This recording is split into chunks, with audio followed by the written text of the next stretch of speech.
Hey guys, so we got a new Nations of Hockey drop for Canada. Obviously, tomorrow there won't be any content due to the holiday in Canada. We also got the Team of the Week released a little bit earlier, so we're going to go into all of that. We'll start with the Team of the Week first, as there is some guys I want to highlight for sure, especially at the top. So we'll start with the 97 overall, Mike Hoffman. So guys, when I go over these cards, obviously, they're not going to be the best, or I'm going to say you might, they're not as good as other cards. What I want to get across is if I were to pack them, that's what I want to get across to you guys. So, for example, this Mike Hoffman, obviously, he's a high 90 overall card. There's literally nothing wrong with him. He's a great left-handed winger card. He's 6'1", 180. And there's just better options out there. So if I were to pack this Mike Hoffman specifically, I would rather move him and take the coins because I think that you would be able to invest it in better left wingers.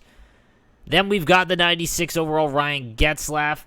To be honest, this card is damn near perfect. So he's got 99 skating, mid-90s shooting, mid-90s hand stats, and 99 faceoffs. When it comes to builds, he's perfect, 6'4", 223. It means he's not going to get bumped off the puck. Everything is almost perfect, this card. There is very few cards I would rather have at center than Ryan Getzlaf, and the ones that I would are probably going to cost way too much anyway. So we're talking, this is close. I almost would rather have this than Kopitar, but Kopitar is almost the exact same build and a little bit better shooting, so I would rather have Kopitar, but it's close. But like the Matthews and the Draisaitl, they're going to go for way more than what this Ryan Getzlaf is worth. So there is a possibility, I think, that I would rather just keep this card, even though I can't stand Ryan Getzlaf as a player. Then we've got the 99 overall Mark Scheifele. Mark Scheifele is just criminally underrated every single year in this game. For whatever reason, he is always cheaper than what he should be, and this is one of the best right-handed winger cards in the game. And to be honest, you can use him at center with 99 faceoffs. However, I would probably put him on the wing still. 99, basically everything. So there's really nothing to hate about this card. He's almost got the Alexander Ovechkin build. He's about 15 pounds lighter, or 20 pounds lighter, I believe. But yeah, he's damn near perfect. This would be a card I would look to buy, I think, because he's probably going to be cheaper than a lot of the other 99s, like the McDavids, all that kind of stuff. But his build is so good for this game, so be on the lookout for it. He is going to be a great card to use. Then we've got the 93 overall, Jake DeBrusk, 6 foot. This is a very ho-hum card, to be honest with you. There's a lot of other good low 90 cards that are left-handed wingers. You can't use him at center. He's got under 90 faceoffs. I would probably sell this card for the coins because you could probably get a better player for sure. Then we've got the 94 Will Carlson, 94 overall, 6'1", so decent size. 92 faceoff, so again, you're going to put him on the wing. 99 skating, essentially, mid-90s shooting. I'd probably use this card. If he's going to be your best card, I would probably sell him and then, distribute him, distribute the coins across your lineup. But if, there's a good possibility, like, if I were to pack this card, I'd probably use him on my third or fourth line after the, the master set player item. So keep that in mind. Then we've got the 95 overall TJ Oshie. This is a personal take. I cannot stand TJ Oshie cards. I never have in the last 4 years of this game. He's got great skating. He's got good shooting. He's just 5'11", and in this game, it really hinders you. So this would be an instant sell from me for the TJ Oshie. And then in the bottom two lines, we've got the 89 Jeff Skinner. Again, if you're someone who's just starting out in the game, just trying to build your team up week through week, this might be a card to target. He's not very big. He's not exceptionally big. He's 5'11", but he's going to have basically 99 skating, low or high 80s shooting. You could do a lot worse on left wing cards than the Jeff Skinner. Then we've got the 92 overall Nick Schmultz. Again, same kind of thing. Just really, you're going to have to use him at right wing or on a right-handed winger card. He's got 87 faceoffs. He's got 99 skating and 90 shooting. That does have value, and again, because he's only 6 foot, you might be able to get him cheap again. This is for players that don't really have a lot of high-end cards for sure. Then we've got the 93 overall Nino Niederreiter. Again, a very good build. 6'2", 216, 99 skating, low 90s shooting. There's definitely a place for this card. Again, his build is just very, very good, and if you are slowly building up your team, this would be a card that you might want to watch out for sure.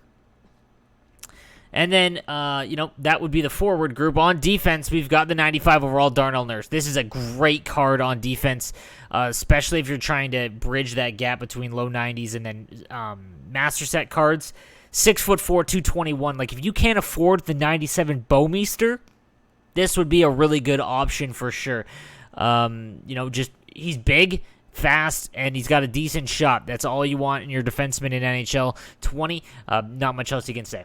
Then we've got the 97 overall Shea Weber, so basically the right-handed version of Jay Bowmeister. This is, again, one of the better defensive cards in the game. I would rather have him than Erik Carlson. This is going to be a really valuable card. I don't think I would sell him if I were to pack him. I honestly think he's one of the high-end best cards you can get. Then we've got 88 Madison Bowey. Again, if you are someone who is just starting out in the game, a 99 skating, 6'2" defenseman is what you're looking for. I did that how to build your Hut team video about a week or two ago, and in it, for defenseman, it goes speed and then size. Shot is third, and Bowey would be a great defenseman to add if you were just starting out in Hut. And we've got Henry Jokiharju. This would be a hard pass for me, just not big enough. Doesn't have a good shot. Speed's only 94. Even if you're just starting out, I would pass on this card and sell him. And then we've got Sven Jung and Stefan, I'm going to say Basher. In net, we've got the 95 overall Darcy Kemper, and Kemper is always a good goaltender. This would be an interesting card to try out. I low-key think he's going to be extremely good, so be on the lookout for him, as he might be a little bit cheaper than Markstrom and Hoffer and Dawes and all those guys. This could probably be a really, really good card. And then on to the Nations of Hockey cards. We'll start with the 93 overall Dan Hamhuis. And again, if you are just looking to get into the 90s in terms of your Hut team, 6'1", 204 with 99 skating, 93 shot power, 82 accuracy will do it. This is a fantastic card for someone, again, just trying to get into those low 90 ranges. I think that this would be a decent buy, and I don't think he's going to cost all that much for Dan Hamhuis. Then we've got the 96 overall Logan Couture, my man, 6'1", 205, 99 skating, mid-90s shooting. Face-off's only 92. This is going to be a left-handed winger card. There's so many left-handed winger cards in the game. So, honestly, if you were to get this card, I probably would sell him. There's a lot of other guys that are in the mid-90s range that I'd rather have than Logan, unfortunately. So, this would be a sell for me, unless you want to send him to me. Up next is the 97, Brian McCabe, 6'2", 223. He's huge. He's 99 skating. He's got 99 shot power, 94 accuracy with 98 body checking, and his awareness stats are almost 99. This is one of the best left defensemen in the game. Again, he's going to follow right about in that top 5 range. He's going to be behind Bowmeister still, but he's very close. But he's still going to be behind Pronger, Chara, and Hedman. But a very, very good card, and I'd probably keep him and try him out and see how you like him if you were to get him. Then we've got a few 99 overalls, starting with Steve Eiserman. And again, he's got perfect stats. There's really no complaining here. It's just he's under 6 foot. In terms of 99s, if I were to pack him, I would 100% sell him. There's just so many other options. I have the Zetterberg, and he's almost the exact same build, just not a fan. This would be a sell for me for sure.